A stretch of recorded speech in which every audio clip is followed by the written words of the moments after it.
Malungkot pong ibinabalita ng GMA Network ang pagpanaw ng aming minamahal na kapuso at kaibigan, si Mike Enriquez. Siya po ay 71 taong gulang. Si Mike po ay halos 2 dekada nating nakasama gabi-gabi dito sa 24 oras. Mahigit 20 taon din siyang naging host ng public affairs program na investigador. Si Mike po ay nagsilbing presidente ng RGMA Network Incorporated at naging senior vice president and consultant for radio operations ng GMA.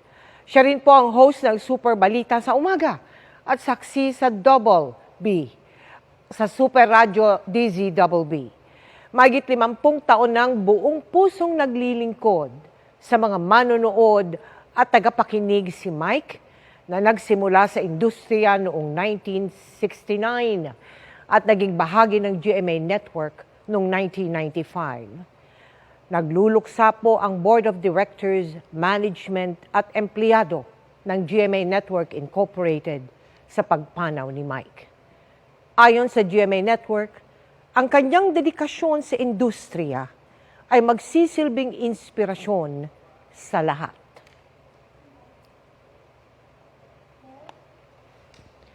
Sa mahigit 50 dekada niya sa industriya ng broadcasting, hindi maikakaila ang tatak at kontribusyon ni Mike Enriquez sa trabahong kanyang minahal ng buong puso.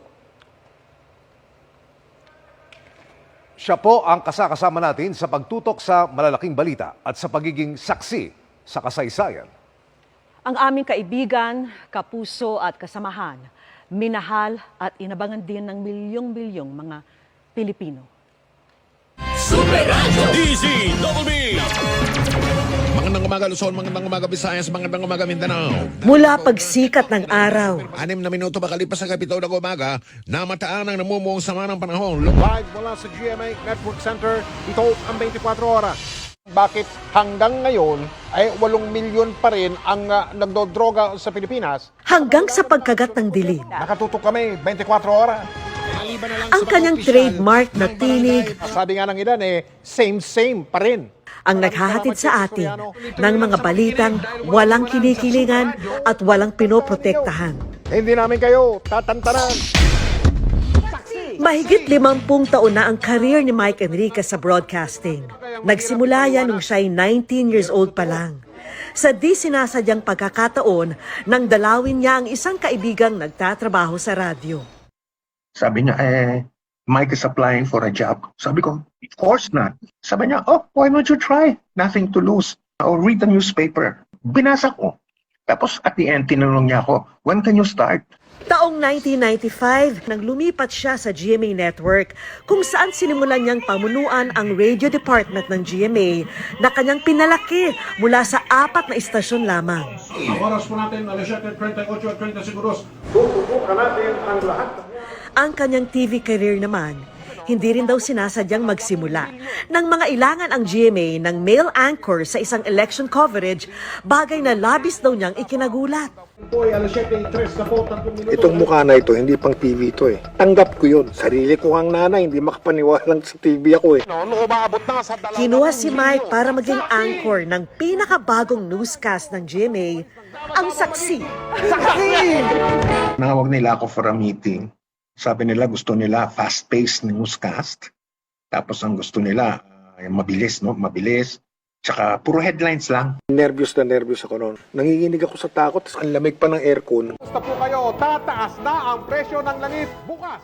Mula rito, gabi-gabi na siyang naging tagapaghatid ng balita na pumukaw sa atensyon ng milyong-milyong Pilipino sa kanyang unique na estilo ng pananalita.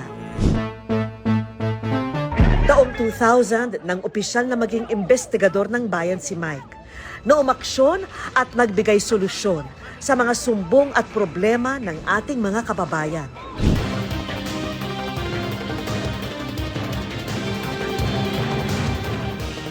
At pagsapit ng 2004, lalo pa siyang naging bahagi ng bawat gabi ng mga Pilipino. Narito ang pinakarespetado, pinakapinagkakatiwalaan, nang maging isa sa mga anchor ng 24 oras. Ito ang 24 oras. Dahil hindi natutulog ang balita. Ang 24 oras na investigador ng bayan, tunay na ngang walang inaatrasan. Ng eleksyon 2010, si Senador Noynoy Aquino. Senador, magandang gabi po. Magandang gabi rin, Mano Mike. Mula gera sa Iraq, Kahit sa anong dako ng mundo kagaling dito, iisa lang kami. Iisa lang ang aming misyon. Lahat kami mamamahayag. Ang trabaho namin, ipaalam sa buong mundo ang katotohanang nangyayari dito sa loob ng Iraq. Dati, yan oh. Ngayon, ito na. Sa lupa. pati pinakamalalakas na bagyo. Mahigit 20 minuto na kami lumilipad dito, papalapit na sa Tacloban. Lahat ng dinaanan namin, lahat ng bahay, sira.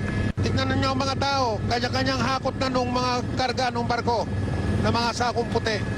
Ni isang bubong, Mel, ni isang bahay, ni isang struktura o gusali, wala ka makikita na walang pinsala. Mga nakapanlulumong trahedya. Hindi pa rin po nakakabangon mula sa nangyaring bakbakan ang dating sentro ng komersyo dito po sa Marawi. Ganito ang sistema dito, Mel. Mga makasaysayang pangyayari. Bakit kayo nandito sa Vatican? Bakit nyo gustong makita si John Paul II? Ang sabi nila, Mel, kasi isa siyang mabuting tao. Sa mga sandaling ito, meron daw nagaganap na negosasyon para sa pagre-resign ni Presidente Estrada. Hanggang sa taon ng traslasyon ng itim na Nazareno. Patindi ng patindi ang damdamin ng mga deboto. Isa lang ang sigaw nila. Viva! Naroon siya upang ihatid ang pinakamaiinit at pinakabagong ulat. Naramdaman ko po kanina ang silhi ng pananampalataya ng mga deboto. Our next MSAP icon is the legendary main man of the newsroom, Mike Enriquez. Ang kanyang husay, kinilala hindi lamang dito sa Pilipinas, kundi maging sa international stage. This is an affirmation that we must be into something right and something good. Ako po si Mike Enriquez, buong puso para sa Pilipino. Ito ang GMA, walang kinikilingan, walang pinoprotektahan. Yo! Pero sa kanyang galing sa pagbabalita, kanya rin na ipapakita ang kanyang pagiging tao lamang. Kung saan galing yung bagong strain o uri, excuse me po, hindi po yung coronavirus, ng coronavirus. Good manners and right conduct yun. Kala ng mga tao, arte yun eh. O gimmick, hindi po.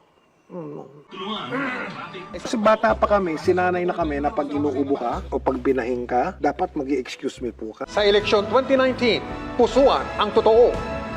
Nitong eleksyon 2019, pinag-usapan at naging viral din ang ilan sa mga sinabi ni Mike. Gusto ko silang singilin. Anong maasahan namin sa inyo ngayon? Maniningil ka na? Yes! Maaga. Akala na singilan mo? Oo, para Magkano ba magkaalaman. yung tag Ngayon sa'yo? pa lang, magkaalaman na para sa habang umuusad ang kanilang termino, nag-check natin yung ginagawa nila versus yung ipinangako nila. Ngayon, ang aming minamahal na si Mike, hindi muling maririnig ang tinig matapos ang kanyang pagkikipaglaban sa karamdaman. Pero sa aming puso, malinaw na malinaw pa rin ang kanyang boses. Hindi namin kayo tatantanan.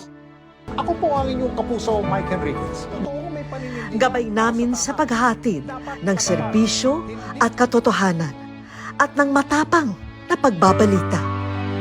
Paalam, Mike, hanggang sa ating muling pagkikita.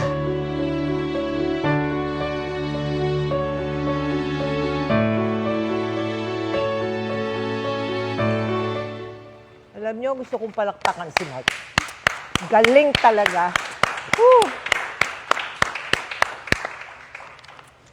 At yan po ang mga balita ngayong Martes. Ako po si Mel Tiangco. Ako naman po si Vicky Morales para sa